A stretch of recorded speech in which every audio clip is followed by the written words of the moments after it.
Welcome to Take 10, Leadership Series podcast with Y CEO Cameron Corder and myself, Jasmine Bullard. Today, Cam answers great questions on cultivating grit, coaching staff, and serving them in their valley. We hope you gain so much from today's discussion. Hey, good morning. This is Cam Corder. I'm with Jasmine Bullard, Jazz, and thank you for taking 10 minutes with us. Welcome to Take 10. And we're going to do another little from the mailbag, a little Q&A session for you that I hope helps you in the work.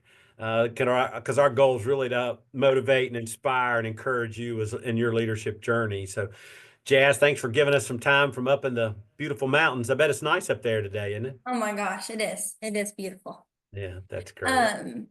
So this time we had some of your staff ask some questions, current and old.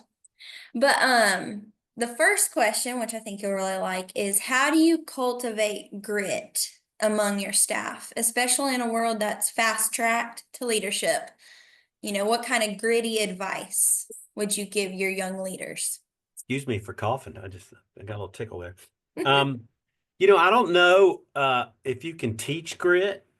I mean, I think we can help our people be resilient. You haven't prepped me with these questions, so I hadn't had a chance to really think about it through. So, I think if you're really looking for grit, I mean, that may be something that you interview for. Off the top of my head, I can't give you the question, but I think in your reference checking and you're looking to see who's got grit, but I also think it's about resiliency and helping people overcome that roller coaster of the days of the week. This day's good, this day's bad, this day's good, this day's bad, kind of thing. And so helping people just kind of understand that cycle and maybe coach them through the low points a little bit on and grit. And then maybe celebrate when you see them be a little bit more resilient through. We had the recent discussion where we talked about why do you love your job and what was your calling. We talked about calling in a recent meeting, and let that calling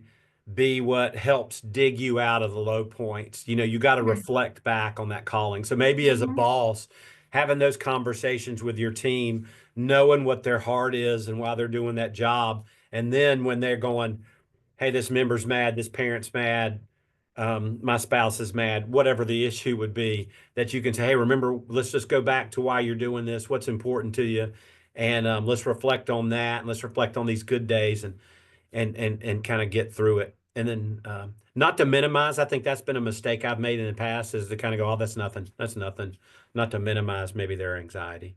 Yeah.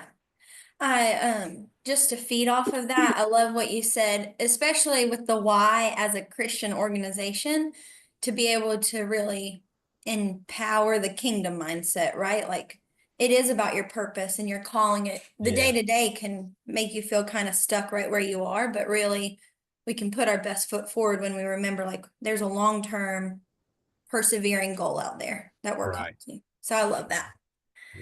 Yeah. When in those circumstances, this actually really feeds into Jordan's question about when do you use a more directive approach versus collaborative approach?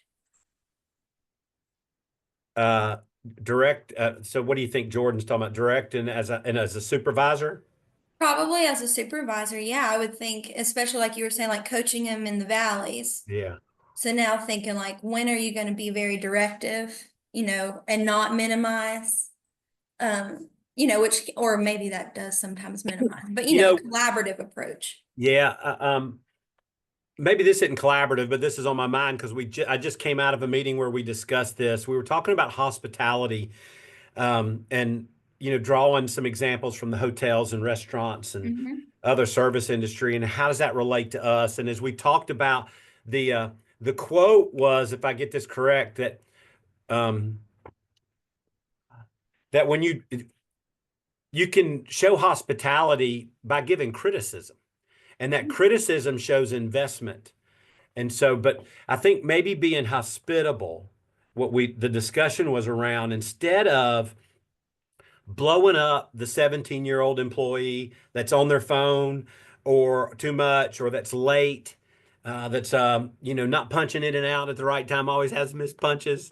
instead of just blowing them up and killing them, is taking that time to say, hey, let's take a walk around the building or let's take a walk around the soccer field. And while you're on that walk, to go, hey, Jasmine, because you're so important to me, and you got such a bright future that I can't have you cutting corners. And I think that if you can just improve on these small technical things, you'll be so much better. But you are too good to make these simple mistakes that almost get your point across, where at the end they feel affirmed. They Mm-hmm. feel that you've affirmed them a little bit, but you've still been able to coach and criticize to make them better.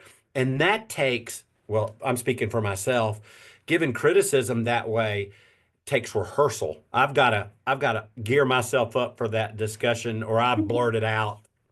And the speaker, or the thing we talked about, was that sarcasm's the wrong way, and I use sarcasm too much, and so I apologize to Jasmine for my. Thank you for broken for remaining wounds. Yeah. No, I love that. I think that's excellent advice, and that's not just from director to the staff, but I think those lead staff on how to encourage their peers. I think Yeah. that's great. Um, so Eric has asked, what are key identifiers for when a staff team or department needs motivating, and how do you serve them in their valley?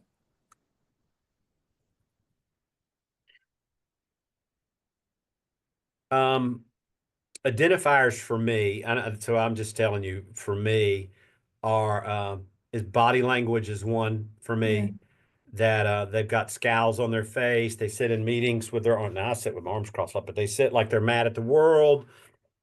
They're disengaged. I do think that attendance is another one that I think shows that they're maybe less interested. They're showing up maybe a little late, and not in a participatory mode. Um, I think those are some of the identifiers. And I would go back to the last conversation. Then, how do you coach them out of that valley? You got to have the discussion on why you're doing it. And in the worst case scenario is that maybe you're coaching them out.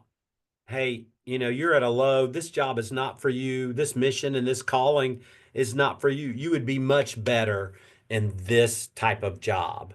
mhm. And so, maybe it is, let's coach you out of the role that you're in right now. But I think it is just what's important to you, some exercises we've done. And if you email me, I will be glad to send you this document. But we've got kind of about 18 items on the left side, which are soft skills that you need. And on the right side, they're kind of hard skills, tactical skills for the job. And also talking about those items and where they can get better. The collaborative approach, maybe answering the other question from Jordan, is talking about, hey, where do you want to get better at, or where do you think you're strongest at, and going through those like left side, right side type job skills. But if you're For sure. listening to this and you'd like to see that document, I'll email it to you. Yeah, and I would encourage you Sorry. to ask for that document because it is great. I remember doing that, Yeah. and it's so helpful.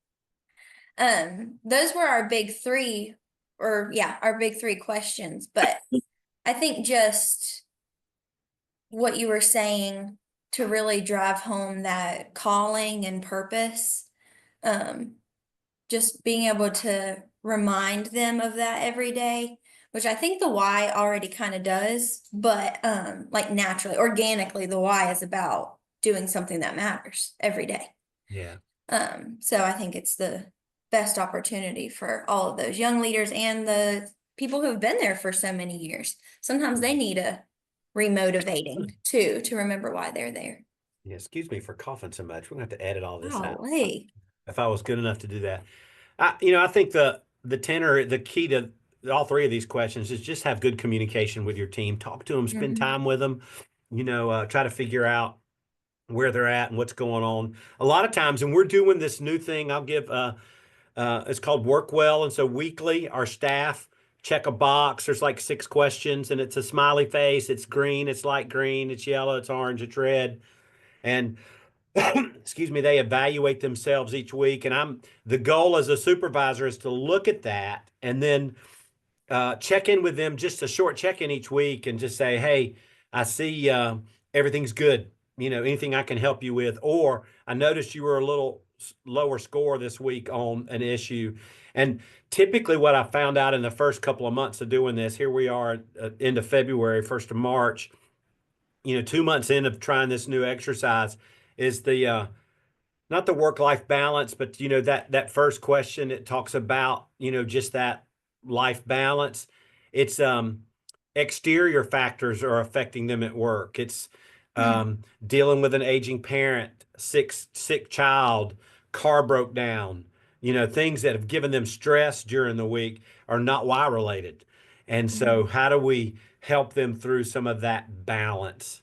And just a last comment, and we can wrap up. The thing we were just talking about says if work gives you stress, and giving somebody the day off, it doesn't help them because they're going to come right back to the stressful environment. You got to fix the stress at work. And so Mm. make that environment, I think, is good, where you're that leader that goes to them and say, hey, anything I can do? You want to borrow my car? Can I drive you Yeah. anywhere? Whatever, you know. And I was Right, that like this you week. want I had them to to get be a like, hey, I needed this today. I needed to come to the Y today. Yeah, yeah. And so, but that's just, I think it's just about being intuitive and asking and listening to your staff, seeing what's there and having a good communication roundtable. And so, 100%. Jazz, thanks for, doing a couple of mailbags for us and rounding up some questions in the 10 minute and the take tens. And we're going to do another one next week. We've got a couple of interviews lined up that we'll come back to you in the next month.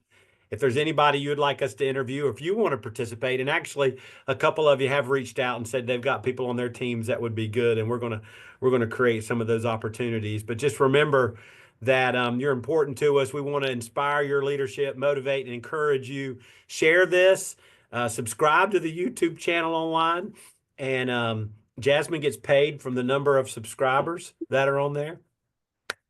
And just to always remember to lead with love. Thank you, Jazz. Thanks.